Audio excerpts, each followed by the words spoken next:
Indonesia,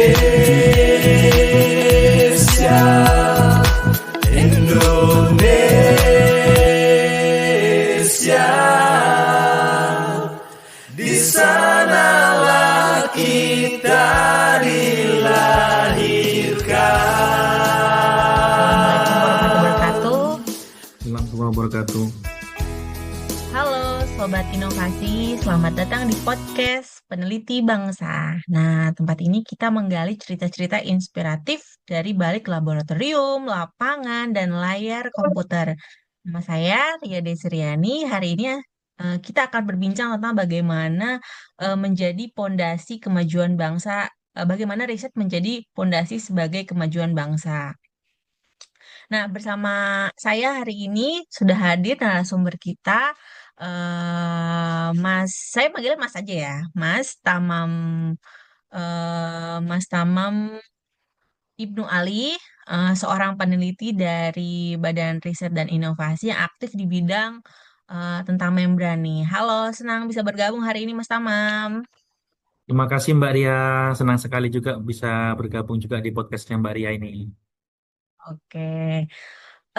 Luar biasa banget ya, apa namanya, sudah join nih Mas Tamam, bincang-bincang dengan kita hari ini. Nah, tema kita kan hari ini tentang peneliti ASN berakhlak nih, Mas.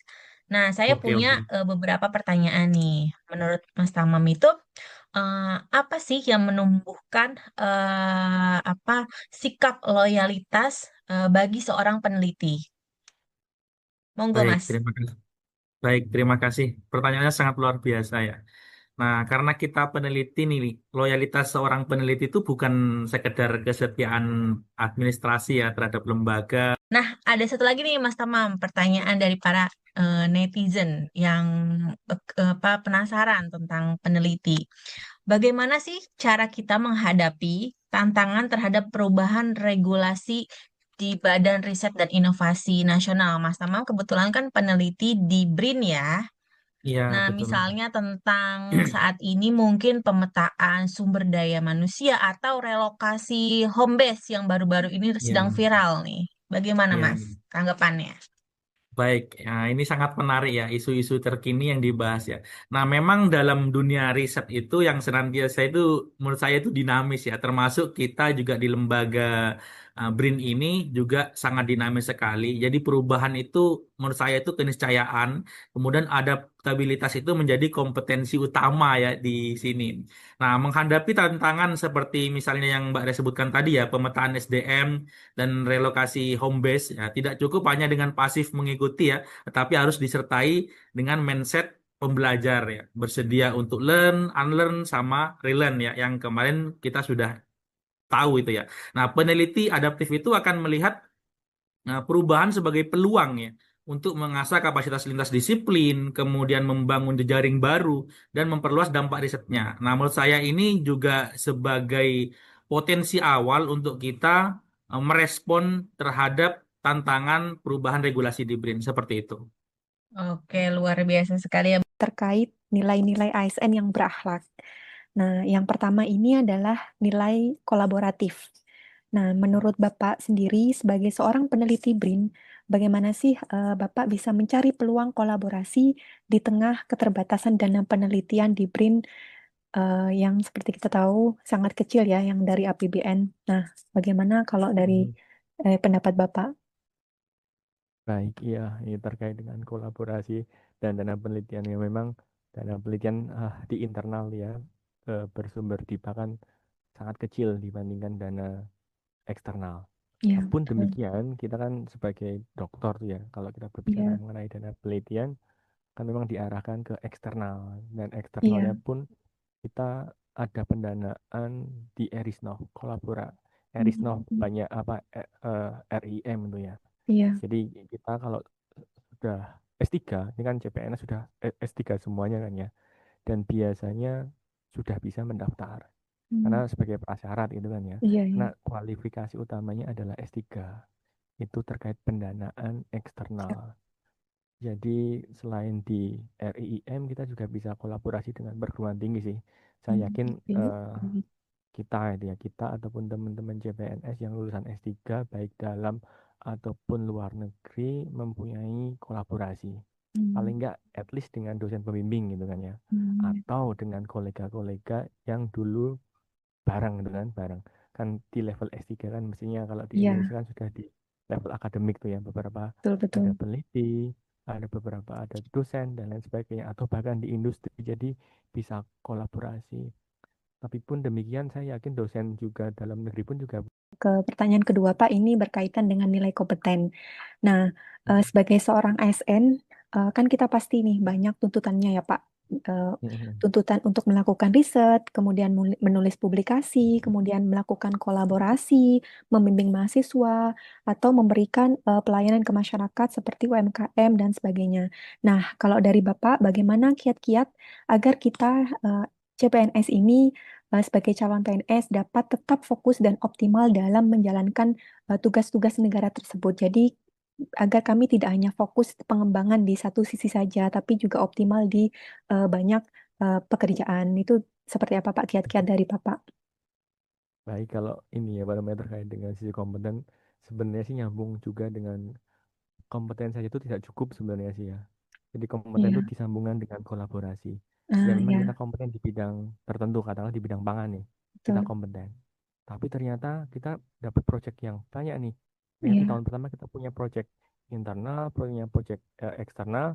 Tentu saja kita butuh kompetensi untuk apa ya, bersosialisasi juga atau berkolaborasi juga dengan rekan-rekan sejawat di kelompok riset dan juga di eksternal kelompok riset yang di bawah pusat riset yang sama ataupun di luar pusat riset. Yang biasa kami lakukan atau saya lakukan terkait dengan supaya kita bisa kompeten terus itu ya kita sebenarnya membangun ini ya, membangun apa namanya kayak rumah gitu ya. Karena iya, kita nggak bisa jalan sendirian. Kita butuh mahasiswa katakanlah, betul, betul. mahasiswa TA, mahasiswa MBKM, kemudian postdoc dan juga kolega.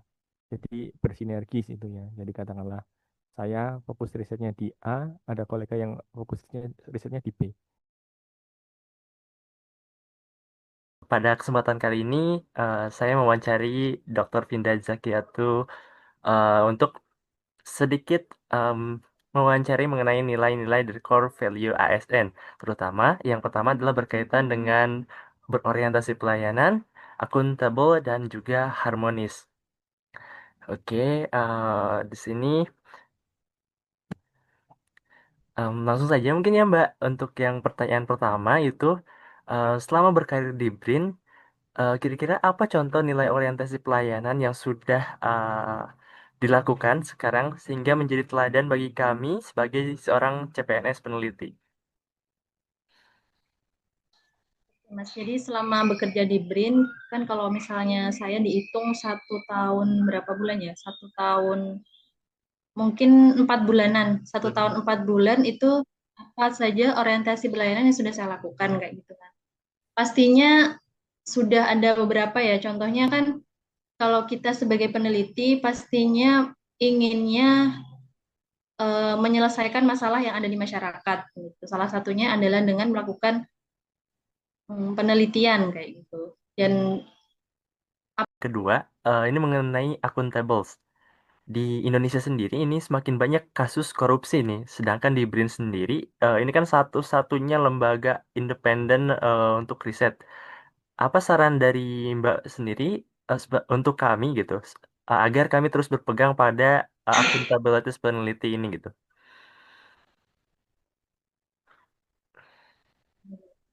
untuk itu sebenarnya ini kan BRIN sudah cukup bagus ya Mm-mm. untuk membatasi penelitian, bukan cuma membatasi agar peneliti itu nggak korupsi gitu. Salah satunya dengan Mm-mm.